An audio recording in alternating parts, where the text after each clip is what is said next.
1. decembar 2010. godine, pola 12, tu negde. Tanka linija razdvajanja s one strane New York, ili bolje rečeno Atlantic Sea, Atlantski okean.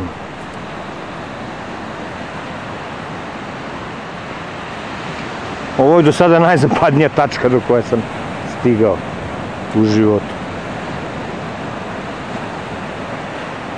Zaista ne možeš da veruješ da se ispred tebe pruža toliko more od koliko? 5000 km, strašno. Moram da siđem dole na plažu da vidim kako je. Ovako izgleda na obali. Ali pored svega naišli smo na jednu interesantnu stvar, delfin.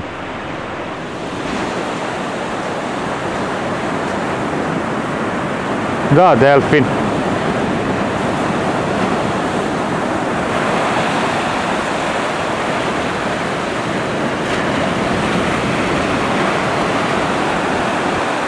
Talasi su moćni. Ovo je nešto udarilo, vidiš gore. Ovdje, nema to je ovdje, pa možda i... Ali delfin je, definitivno. Pazi voda.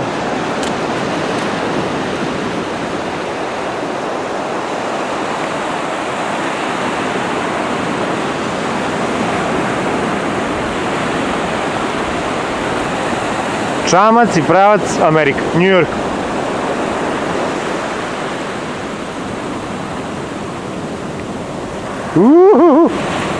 Mamut!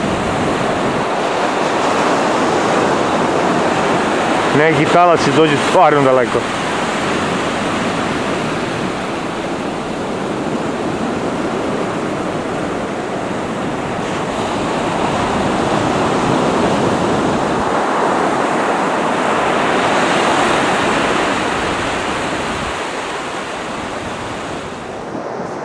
Ovo je obala iza nas.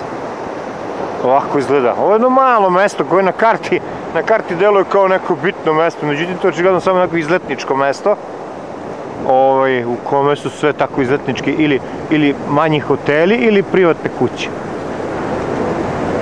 I ništa više.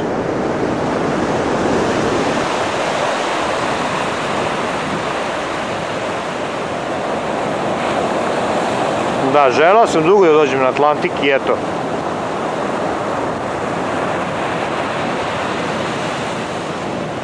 Stigao sam, Bogu hvala.